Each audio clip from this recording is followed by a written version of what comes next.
Здравствуйте, уважаемые ученики! Сегодня у нас с вами 10-й урок, и тема нашего сегодняшнего урока – имя прилагательное. Demak, barchangizni qutlagan holda 10-mavzuyimizni e'lon qilaman. Bugun sizlar bilan sifat so'z turkumini o'tamiz. Sifat biron shaxs yoki predmetni belgisini, sifatini bildiruvchi so'z turkumi bo'lib, какой, какая, какое, какие va чей, чья, чье, чьи savollariga javob beradi. Ya'ni qanaqa, kimniki degan savollarga javob beradi. Rodlarda ko'rib turibsizlar, o'zgaradi. Мужской rodda какой, женский rodda какая, средний rodda какое va ko'plikda какие bo'ladi. Sifatlar otlarni aniqlab, ularni qanday ekanligini bildirib, gapda yo aniqlovchi yoki kesim bo'lib keladi. Sifatlar rod, kelishik va son jihatidan o'zgarib, bog'lanib kelgan ot bilan rod, kelishik va sonda moslashgan bo'ladi. Sifatlar 3 turga bo'linadi. Asli, ya'ni качественный deyiladi, nisbiy, относительный deyiladi va egalik, притяжательный deyiladi. Asli sifatlar qanday, qanaqa degan savolga javob beradi rus tilida. Какой, какая, какое, какие. Shaxs yoki predmetni rangini, xarakterini, holatini, o'lchamini, hajmini, tuzilishini, balandligini bildiradi. Masalan, новый дом, красная машина, злой сосед, короткий путь, худой парень, цветные карандаши, тонкий вкус. Asli sifat qiyoslash va orttirma, ya'ni сравнительная и превосходная степень. Ya'ni mana shu qiyoslash va orttirma darajalariga ega bo'ladi. Ya'ni o'zbek tilidagi roq holati. Ya'ni yaxshi bor, yaxshiroq bor, kuchli bor, kuchliroq bor. Qiyoslash darajasi oddiy va murakkab turga bo'linadi. Oddiy ye yoki ye yoki i qo'shimcha she qo'shimchalariga ega bo'ladi. Masalan, длинный длиннее bo'ladi, ya'ni uzun uzunroq. Сильный сильнее, kuchli kuchliroq. Громкий bu yerda громкее bo'lmaydi, громче bo'ladi. Младший младшее bo'lmaydi, просто младше bo'ladi. Старший so'zi ham mana shunday starshi bo'ladi. Starshey kattaroq degan ma'noda kelmaydi. Murakkab более yoki менее so'zlari bilan ifodalanadi. Murakkab sifatlar. Misol keltiramiz. Более трудный, ya'ni murakkab, ancha murakkabroq. Менее острый, anchagina, ya'ni pastroq darajada, achchiq. Более понятный, anchagina tushuntirgan holatda, ya'ni tushunarli degan holatda keladi. Менее яркий, более светлый va hokazo. Orttirma darajasi ham oddiy va murakkab bo'ladi sifatlarda. Oddiy aysh, yesh suffikslari bilan ishlatiladi. Masalan, глубокий chuqur bo'lsa, глубочайший ancha chuqur degan ma'noda keladi. Интересный, интереснейший, вкусный, вкуснейший, важный, важнейший. Murakkab bu самый va наиболее yoki наименее so'zlari bilan qo'shilib keladigan so'zlar. Наиболее опасный, ya'ni yana ham xavfli degani. Более опасный, xavfliroq, lekin наиболее опасный yana ham xavfliroq degan ma'noda keladi. Наименее интересный, менее интересный, ya'ni qiziqarlidan pastroq, наименее undan ham qiziqarsiz degan ma'noda keladi. Nisbiy sifatlar ham xuddi asliga o'xshab qanaqa degan savolga javob beradi. Какой, какая, какое. Aniqrog'i nimadan yasalgan va kimga yoki nimaga taalluqli ekanligini bildiradi. Ya'ni biron bir shaxs yoki predmet holati yoki bir rangi yoki nimasidir u asli bo'ladigan bo'lsa, bu yerda sifatlar nimadan yasalgan yoki kimga va nimaga taalluqli ekanligini bildiradi. U ham xuddi asli sifatga o'xshab какой, какая, какие savollarga javob berib, predmetni nimadan yasalganligini, qaysi sohadan olinganligini yoki taalluqliligi, kimga mo'ljallanganligini bildiradi. Misol, серебряное кольцо, ya'ni kumush uzuk, kumushdan yasalgan. Детская мебель, спортивный корреспондент, военные награды, золотые серьги, гостиный зал, школьные принадлежности. E'tibor qilgan bo'lsanglar, mana shu otlar, uni yonida kelgan sifatlar esa nimadandir yasalgan yoki kimgadir mo'ljallangan yoki qaysidir sohaga taalluqli bo'lgan sifatlar. Egalik sifatlar kimniki, chi savollariga javob berib, hayvonlarning tana qismlari yoki rus familiyalaridagi qo'shimchalar va yaqin qarindoshlarga taalluqli bo'lgan narsalarga nisbatan ishlatiladi.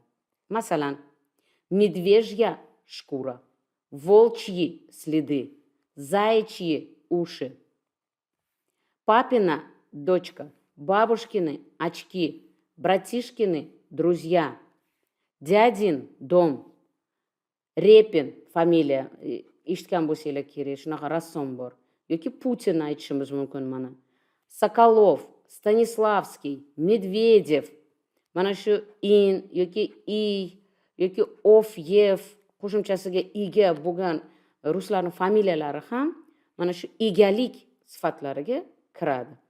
In, ina, ini qo'shimchasiga ega bo'lgan so'zlar ham egalik sifatlariga kiradi. Masalan, qiz bola bo'ladigan bo'lsa, papina dochka, agar mujskoy rod haqida so'z ketayotgan bo'lsa, papin dom.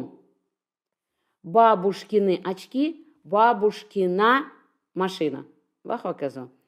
Hayvonlarga taalluqli bo'lgan narsada xuddi chiga o'xshab, mujskoy rodda i qo'shimchasini qo'yasizlar, женский rodda мягкий знак yana qo'yasizlar. Masalan, волчья нора. Средний rodda волчье сердце, ko'plikda волчьи следы va hokazo.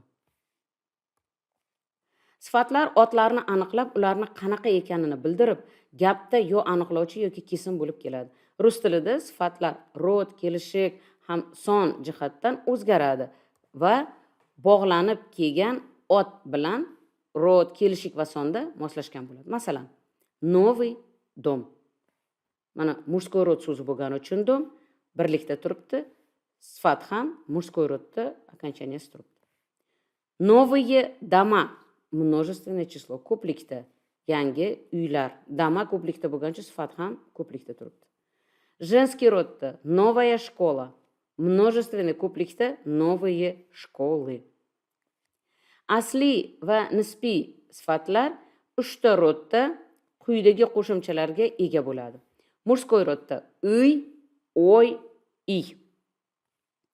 Agar urg'u negizga tushsa, oxirgi qo'shimcha uy bo'ladi. Masalan, misol keltiradigan bo'lsak, новый mana negiz, urg'u negizga tushdi. Bilinglarki, oxirgi uyni qo'yasizlar. Lekin bu holat 7 ta harfdan tashqari. Ya'ni esinglarda bo'lsa, oltin qoida bor rus tilida.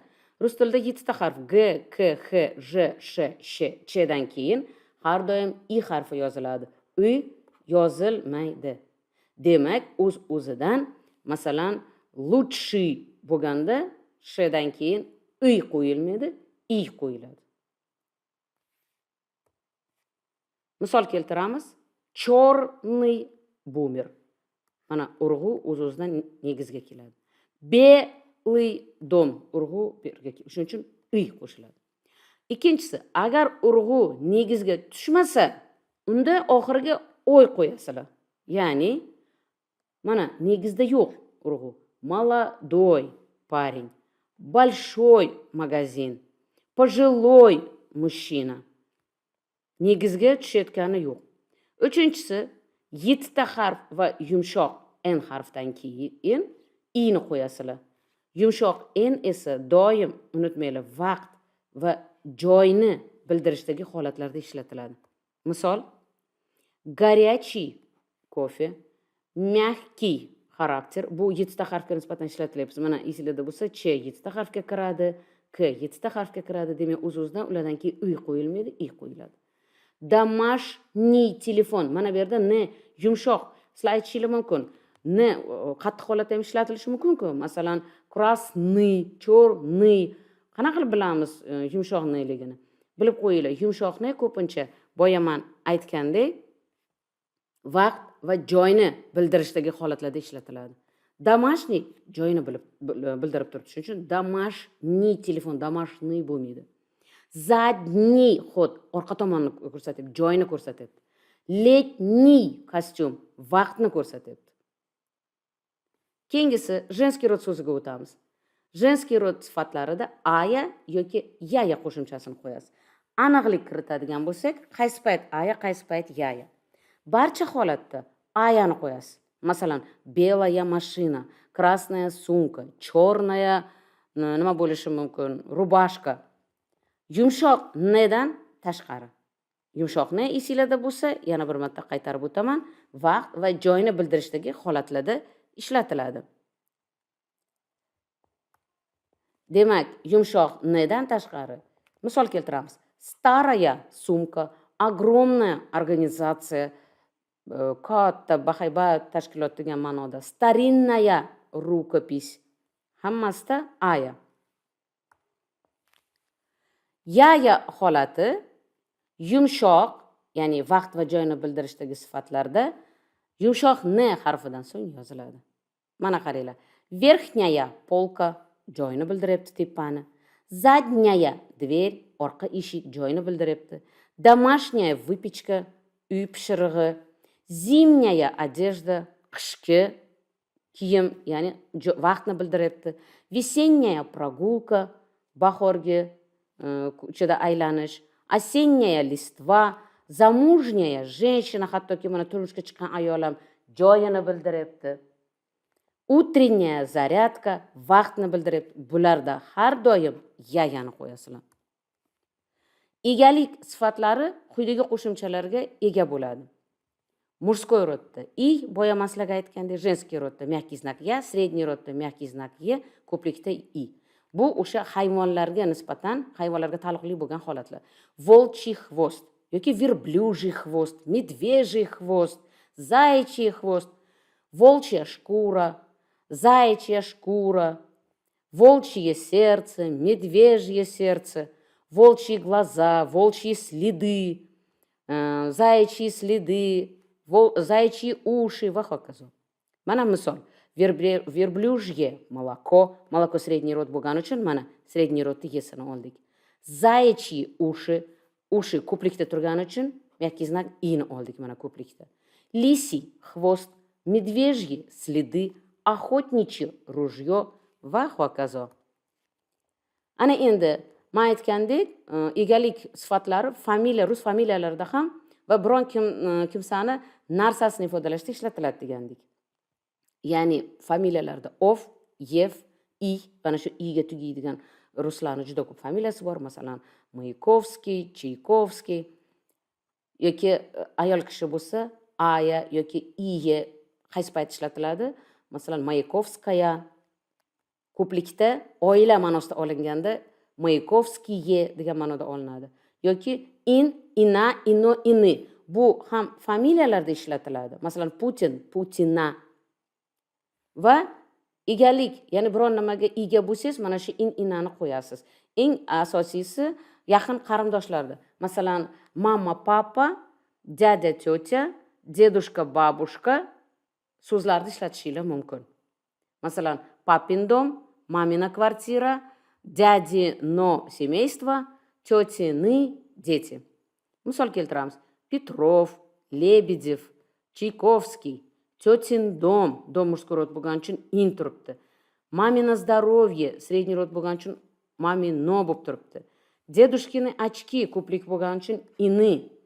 Dadino наследство, amakimning boyligi yoki qolgan mol-mulki, наследство o bo'lgani uchun ino bo'lib turibdi. Sifatlar qisqa holatda ham bo'lishadi. Masalan, student болен yoki больной student. Девушка красива. Agar to'liq sifat qilmoqchi bo'lsanglar, красивая девушка. Сапоги малы, etiklar kichik. To'liq qilmoqchi bo'lsanglar, маленькие сапоги. Asli sifatlarga очень so'zini qo'shish ham mumkin. Masalan, старый очень старый, веселая очень веселая, древняя очень древняя, темная очень темная. Mana shu kattagina mavzuni tugatgan holatda xulosa qilib, uyga vazifalarga 3 xil sifatlarga 50 tadan so'z birikmasini yozing. 3 xil sifatlar bilan har xil rodda gap tuzing. Bu sizlarga mana shu mavzuni yana ham chuqurroq o'rganib, mustahkamlashga yordam beradi. E'tiboringlar uchun rahmat. Keyingi darsda ko'rishguncha. Спасибо всем за внимание. До встречи на следующем уроке.